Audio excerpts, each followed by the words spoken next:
My old home, Nanjing. Of course, we also checked out some classic Nanjing sites like the nightlife streets and the city wall. But Bagua Island was the real star of the show. It's an obscure island in the Yangtze River where my friend's aunt and Uncle Zhao live. Their hobbies of growing a patio full of flowers and collecting cool little doodads are very similar to my own parents. Yeah, I like this one. She says they're definitely not as beautiful as your flowers. Is it plastic or is it real? 这个是真的吗？这是真的，洋洋，你看，这个是真 real, 的 she says. 这叫月尾兰。哎呀，真的，你们来了可。The flower hobbyists have finally met in person. 她也很喜欢花，看这里也有花。对，你妈妈说喜欢花吗？那个了，月尾兰正好开了嘛了。我今天早上一看，呀，月尾兰全开了。哇，漂亮漂亮。它就是一天，就是花期太短。You remember why we met, right? Because her deck reminded me of yours, and then we stopped here to take a video. Wow, whoever lives here really likes plants. We're gonna stop and look at this garden. Hello. 你这个院子弄得好美啊。等花开的时候会更美。This lady's garden reminded me of my home back in the United States. My mother loves to have all kinds of plants and flowers on the deck. 南京园林是世界文化遗产，它是代表着中国的一种文化。就是过去皇帝身上穿的这种龙袍衣服，都需要有这种工艺来做的。So back when they had emperors, they would all have this embroidered onto their. 然后我配了一个中国结，不是挺好的吗？是吧？漂亮漂亮漂亮吧？我觉得可能你妈妈会喜欢。Then it was time to head to Uncle Zhao's house for lunch. Since Bagua Island is located in the Yangtze River, it's crisscrossed with dozens of little canals that are a great place to take a stroll. Look at all the murals. There are dragon boat murals all over the walls. See the murals? And then here are the boats. It has scales on it like a dragon. 你好，你好，你好，你好，你好。Welcome to my house. Nice to see you. My name is Joe. He lived in Africa for 10 years, so he knows some English. Please. Come look at his knick-knack collection.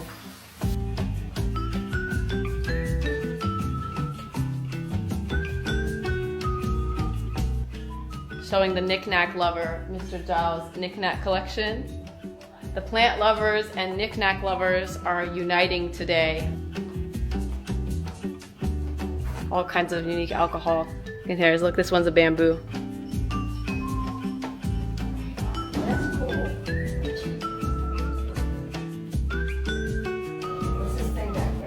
He's got a collection of all kinds of old furniture.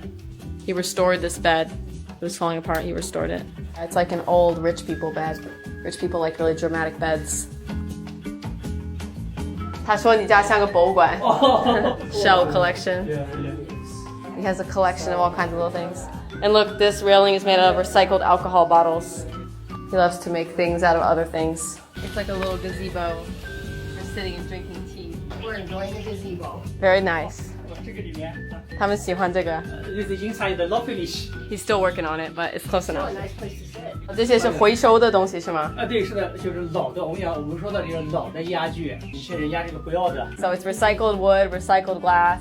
And speaking of recycled things, oh, the toilet flower pot is blooming. The toilet flower pot. The top's looking good. 漂亮，漂亮。好漂亮。 You like that? 我也来。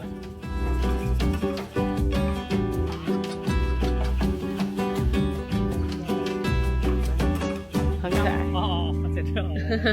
Two sisters and one brother living a 5-minute walk from each other. It's just like unimaginable in my family because my mother's two brothers, one of them lives a 10-hour drive away and the other one lives a 6-hour plane flight away. And my father also lives like a 7-hour drive away from his sister. And that's just like normal in the US. But here, their whole family is located in this village together and it's so cute.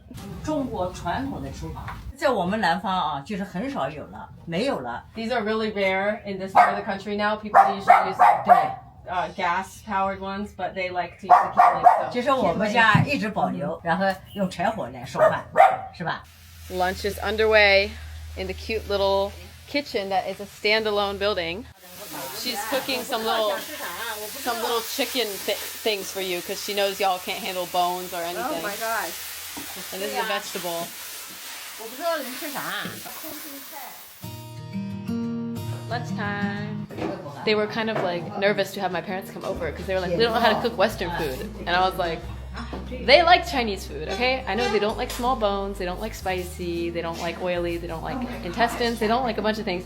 but they also do like a lot of other things. So we do not require Western food at every meal. Also, in my personal opinion, Chinese Western food is one of the worst genres of food on this earth. So, anyway, Let's go. lunch time. 很高兴我父母终于来你们这里了，这么多年了。So I already know what a lot of y'all are going to be asking in the comments. Why would I take my parents to this random island instead of to some more famous destinations like the Avatar Mountains or the Great Wall? The thing is, my parents don't really love traveling. They did not come to China to see any particular tourist spot. They just were very curious about my life. They want to know what my life is like here in China and what it is that is keeping me here year after year. So we spent a lot of time in Xinjiang with my husband and his family. We spent a lot of time in Hangzhou, which is the place I currently live. So why did Bagua Island make the cut? It's because when I was living in Nanjing for those 3 years getting my master's degree, my life really revolved around like PowerPoints and lab buildings, and I was just in this university every single day. But I still felt so drawn to rural China. So I would go on runs or go on bike rides in villages on the outskirts of the city. I was always trying to just get like little scraps of spare time to go explore random villages. And at the beginning, it was pretty surface level, just running around looking at stuff. But eventually I did meet Aunt and Uncle Zhao, and then they would invite me and my friend back every couple of months. So I was consistently getting this chance to be immersed in rural China.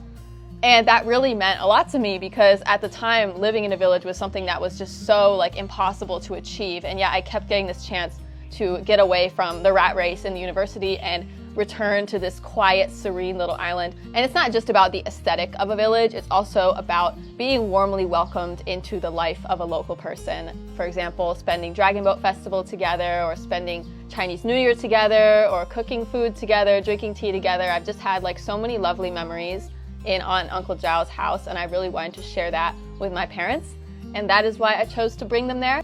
But I am also going to take my parents to some aesthetic tourist destinations for their final 2 days. We are going to Suzhou to see the canals and see the gardens and some beautiful classic architecture, and that is going to be coming up in my next vlog, so stay tuned for that. And I'm also going to be chatting with them about their final thoughts on their China experience and how they feel about their son-in-law and all those topics that everyone has been very curious about. So if you are interested, make sure to subscribe, and I'll see you guys in the next vlog.